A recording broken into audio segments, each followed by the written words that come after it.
याचे जर अनुभव गावचे आमच्या गावामध्ये ठवकर गुरुजी, विश्वनाथजी ठवकर गुरुजी आणि एक शेलोकरजी, ते मार्गात नव्हते. शेलोकरजी ठवकरजी मार्गात आहे.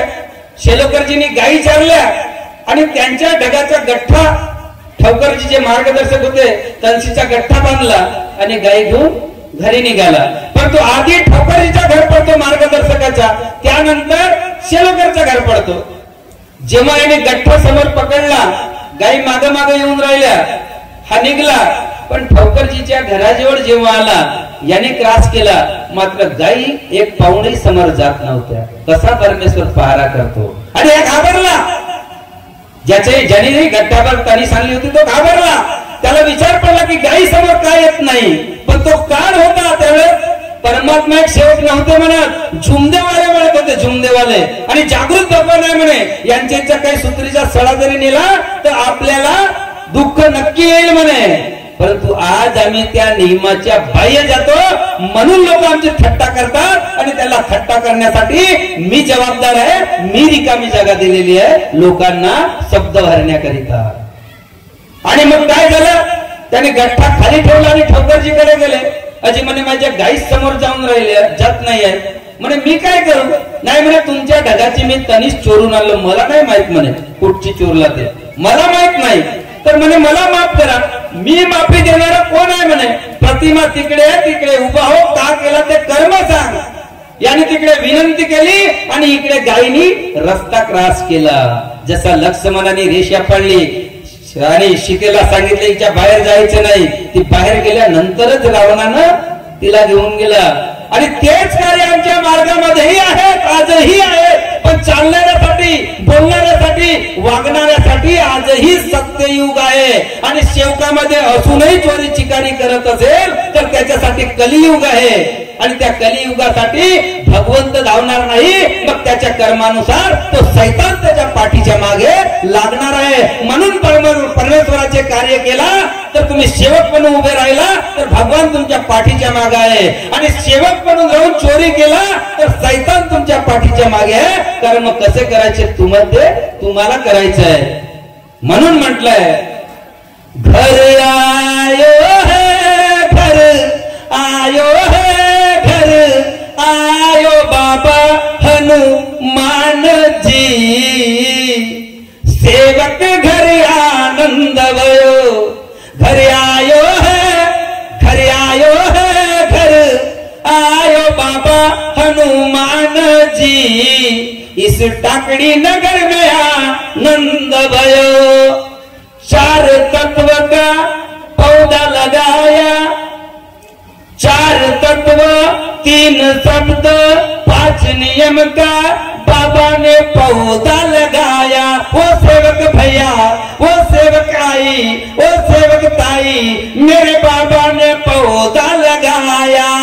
उस पौधे को अजी उस पौधे को पानी डालकर आई ने पेड़ बनाया. ओ भैया आई ने पेड़ बनाया. उस पेड़ पर अजी उस पेड़ पर चढ़ बैठे भगवान बाबा हनुमान जी. घर आयो बाबा हनुमान. प्रत्येकाच्या घरामध्ये बाबा उपस्थित आहे. परंतु आमचे कर्म जर दूर गेले तर बाबा दूर जाते. आणि अगदी जवळ राहायचे तर काय करते, ज्या दिवशी मार्गात तुम्ही जाता त्या दिवशी तो कार्यकर्ता सांगते की तुझ्याकडे असणारे सगळे देवी देवता आहेत, यांच्या तुला विसर्जन करायचे आहे. आणि हा सेवक विसर्जन करतो. आणि पहिल्या दिवशी विसर्जन झाल्यावर ती ताई आपल्या घरी सळा सारवण करतो. आणि सळा सारवण केल्यानंतर अंधारामधून प्रकाशामध्ये ती कशी पदार्पण करते बघा. अंधारामधून प्रकाशामध्ये ती कशी येते. त्या दिवशी अंधारातून बाहेर जाण्याकरता प्रकाशमय दिवा, तेलाचा दिवा पहिल्यांदा लावला जाते घरी. खरं की खोटं आहे. आमची आई लावतात पहाटे पहाटे उठून, किंवा आमच्या घरच्या भाऊ लावतो. म्हणून काय म्हटलंय, ज्ञानाचा दिवा बाबाच्या सेवकानं हो हो सेविकांनो बाळ गोपालांनो तुम्ही घरोघरी लावा, हो घरोघरी लावा। सेवक सापडला माझ्या संकटात, अजी सेवक सापडला तो जंगलात। सेवक संकटात सापडलेला आहे, जंगलात सापडलेला आहे, पहाडात सापडलेला आहे। त्या ठिकाणी अगरबत्ती नाही, कापूर नाही आणि तीर्थ बनवण्यासाठी पाणीही नाही आणि इथूनही बाबांनी शॉर्टकट मार्ग काढला आहे। अरे सेवक सापडला माझ्या जंगलात, सेवक सापडला माझ्या संकटात। अन सेवका रे लाव तुझ्या आत्म्याची ज्योत आणि भगवंत धाविल साक्षांत। मार्गदर्शक नाही आणि कुठला संचालक नाही, अध्यक्ष नाही धावणार। बाबांनी म्हटलं तुझ्या कर्माने आत्म्यातून परमात्म्याला आज मारला तर जंगला पहाडातही सावली बनून, तुझ्या शरीराची सावली बनून तुझ्या हाकेवर उभा राहणारा भगवत कृपेचा वाली तो परमेश्वर तुझ्या जवळ दिलेला आहे म्हणे। आणि त्याला सांभाळण्यासाठी फक्त तुला तत्व शब्द नियमाने चालायचं, बोलायचं आणि वागायचं आहे। म्हणून वेळेच्या बंधन असल्यामुळे आपण सगळे एकरूप झालात, एक चित्त, एक लक्ष, एक भगवान या पद्धतीनं तुम्ही स्वतः चाला, मीही चालीन। पण तू एक गोष्ट मी आवर्जून सांगतोय तुम्हाला, कुठल्याही दुसऱ्या मंडळाचा व्यक्ती तुमच्यामध्ये येत असेल तर बरेचसे लोक म्हणतात की इथेही भगवान आहे तिथेही भगवान आहे। मग भगवान तर तुमच्याकडे 36 कोटी देवांगण होते, घरी मार्गात यायच्या आधी होते की नव्हते? मग तेव्हा आम्ही त्यांचा विसर्जन करून फक्त हनुमानजीची मूर्ती का लावली? या मार्गाचा प्रचारक, सगळ्यात मोठा प्रचारक जर म्हटलं बाबाच्या काळातला तर गरीबदासजी कुंभारे आहेत। आणि गरीबदासजी कुंभारे त्यांच्याकडे 2 डोळ्याची हनुमानजींची प्रतिमा आहे। आपल्याकडे एका डोळ्याची आहे आणि त्यांच्याकडे 2 डोळ्याची आहे। त्या दिवशी आम्ही भगतजी वगैरे त्यांच्याकडे गेलो आणि बऱ्याचशा लोकांना ते घुमवत असतात। नाहीतर विचार करा, गरीबदास कुंभारे कोण आहे म्हणून लोक सेवक पाहायला येतात त्यांचा चेहरा, परंतु त्यांनी स्वतःने बाबांनी टाकलेला विश्वास फक्त अन्यथाच्यामुळे कुठंतरी फरक पडला आणि भगवत कृपा दूर झाली।